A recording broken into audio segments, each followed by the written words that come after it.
Welcome back to poly study. So guys, कैसे हैं आप सब? आई होप आप सभी अच्छे होंगे।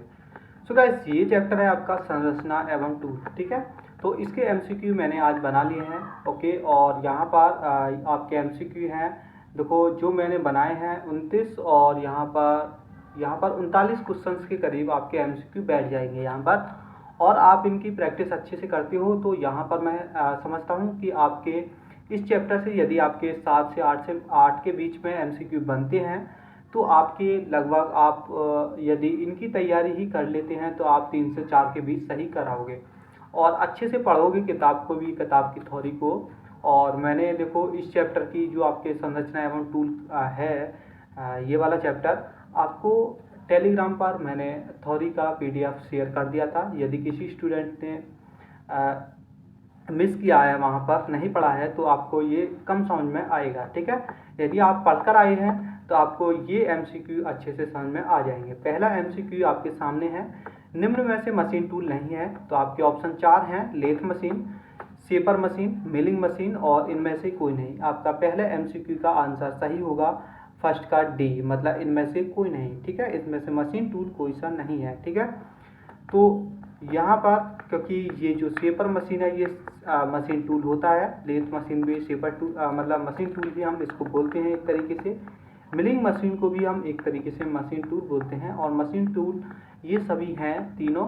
तो राइट आंसर आपका डी होगा कि इनमें से कोई नहीं है। ठीक है, नेक्स्ट है, जिसके द्वारा उसी मशीन के अंग निर्मित कर सकें जिससे एक नई मशीन का निर्माण किया जा सके, तो उसे क्या कहते हैं? मशीन टूल, कटाई टूल, या बोथ ए एंड बी, या इनमें से कोई नहीं। तो आपका राइट आंसर होगा मशीन टूल। ठीक है, वह पदार्थ जो मशीनन प्रक्रम के दौरान स्थायित्व बनाए रखते हैं कहलाते हैं स्थायी कटी टूल पदार्थ या अस्थायी कटाई टूल पदार्थ, या बोथ ए एंड बी, या इनमें से कोई नहीं। तो राइट आंसर इसका होगा फर्स्ट, मतलब स्थायी कटाई टूल पदार्थ।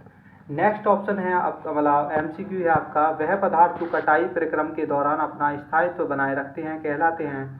तो आपके 4 ऑप्शन है। पहला ऑप्शन है स्थायी कटाई टूल पदार्थ, नेक्स्ट ऑप्शन है अस्थायी कटाई टूल पदार्थ, फिर नेक्स्ट है बोथ ए एंड बी, या इनमें से कोई नहीं। तो राइट आंसर आपका क्या होगा यहाँ पर?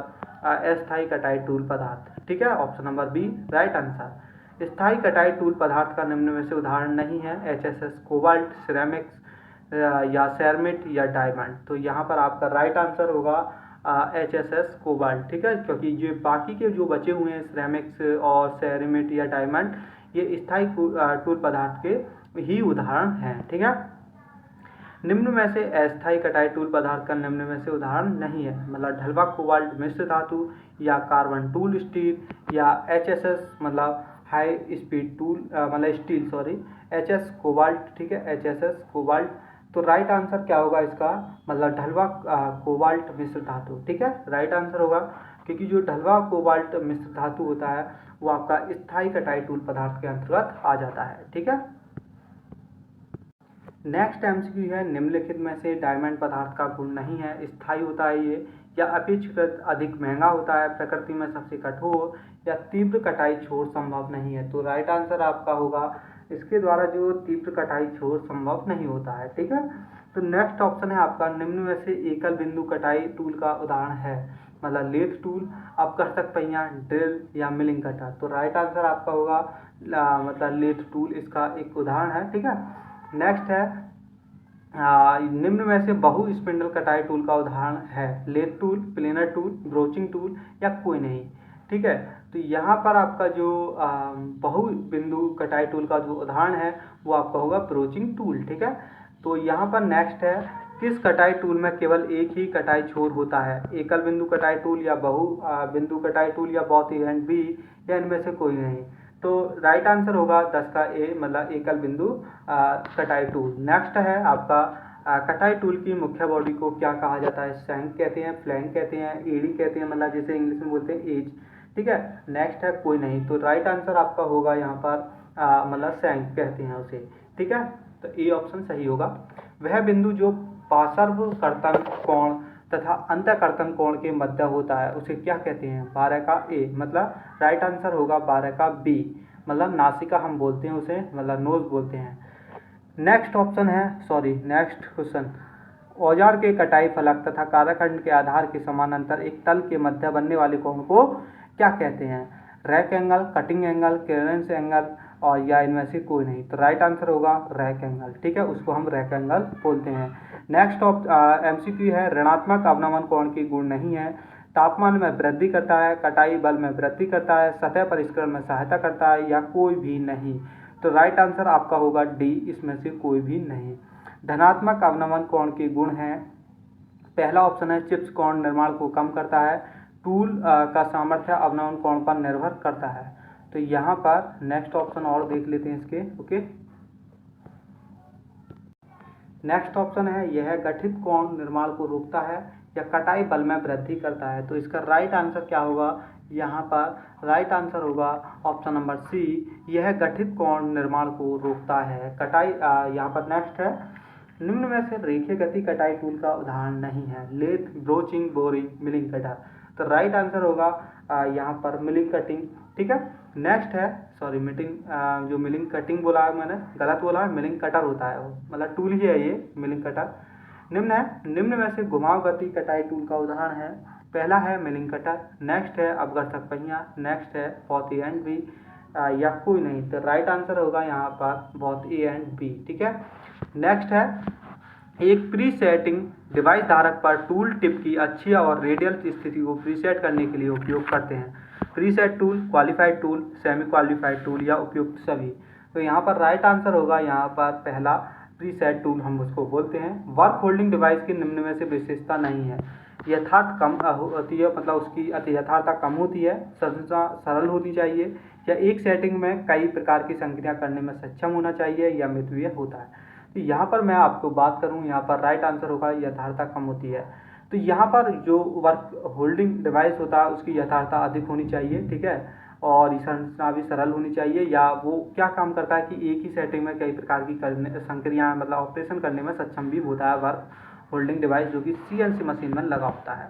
CNC मशीन में काराखंड को पकड़ने के लिए प्रयोग करते हैं work holding device, automatic tool changer, both A and B या कोई नहीं। तो राइट आंसर होगा इसका ए, वर्क होल्डिंग डिवाइस, ठीक है। नेक्स्ट ऑप्शन है, sorry next question, CNC machine में एक काराखंड पर कई संक्रियाएं करने के दौरान एक से अधिक टूल बदलने की आवश्यकता पड़ती है, तो वो टूल क्या कहलाता है जो CNC मशीन में लगा होता है, ठीक है। तो ऑप्शन ए है ऑटोमेटिक टूल चेंजर, बोथ यहाँ पर बी है चेंजर टूल, या बोथ ए एंड बी। तो यहाँ पर राइट आंसर होगा ऑटोमेटिक टूल चेंजर होता है वो।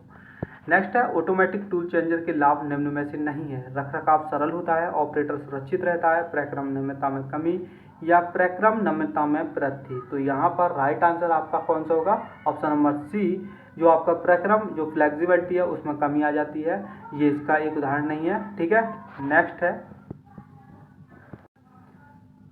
यहाँ पर CNC मशीन बेड में 3 गाइड मार्क किसके लिए प्रयोग करते हैं? मतलब क्वेश्चन ये है कि जो CNC मशीन का बेड होता है उसमें 3 गाइड मार्क होता है, मतलब, और एक 2 गाइड मार्क होता है, तो वो किस लिए प्रयोग किए जाते हैं? पहला है इसका ऑप्शन 23 का, टेल स्टॉक के लिए हम करते हैं, या टरेट के लिए, या हेड स्टॉक के लिए, इनमें से कोई नहीं। तो राइट आंसर कौन सा होगा आपका? ये होगा टरेट, जो 3 गाइड वे होता है उसे हम टरेट के लिए यूज करते हैं। नेक्स्ट है, CNC मशीन में 2 गाइड मार्क मतलब 2 गाइड वे निम्न में से किसके लिए प्रयोग करते हैं? Tell stock, cross light, turret, इनमें से कोई नहीं। तो राइट आंसर कौन सा होगा आपका? वो होगा option number A, tell stock, ठीक है। नेक्स्ट है, रिसर्कुलेटिंग बॉल स्क्रू के निम्न में से लाभ नहीं है। निम्न घर्षण, रोलिंग घर्षण के कारण निम्न टूट, परंपरागत लीड स्क्रू के कारण निम्न शक्ति हानि, उपयुक्त सभी। तो यहाँ पर राइट आंसर होगा या उपयुक्त सभी, ठीक है।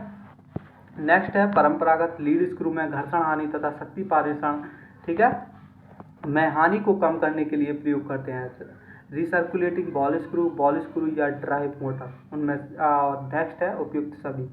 तो यहाँ पर आपका राइट आंसर होगा 26 का ए, मतलब रिसर्कुलेटिंग बॉल स्क्रू हम यूज करते हैं CNC मशीन में, ठीक है।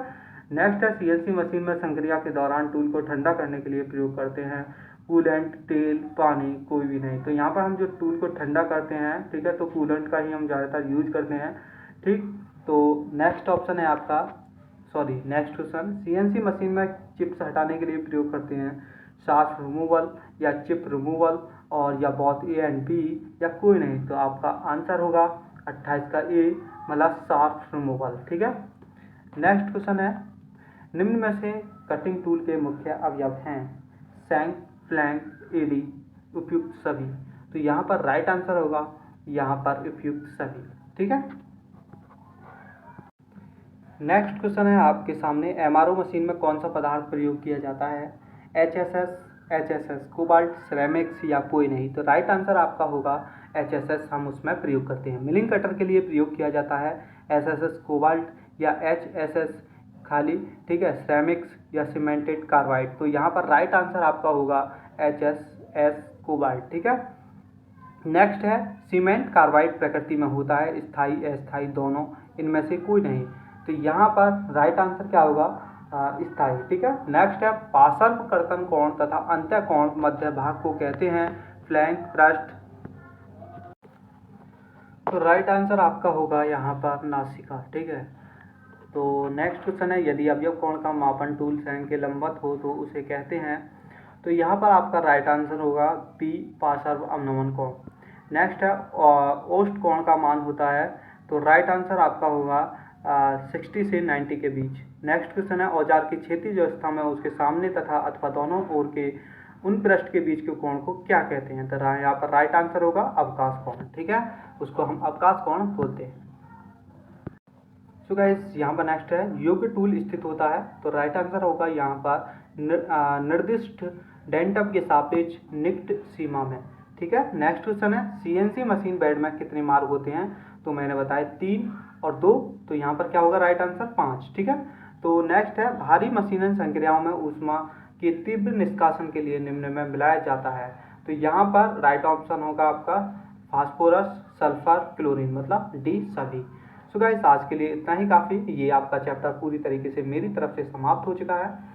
तो नेक्स्ट चैप्टर के बारे में बात करेंगे, मतलब पार्ट प्रोग्रामिंग, जो कि आपका चैप्टर नंबर है 4। ठीक है। सो गाइस, मिलते हैं नेक्स्ट वीडियो में। वीडियो को शेयर करना ना भूलें। मिलते हैं नेक्स्ट वीडियो में। Thank you.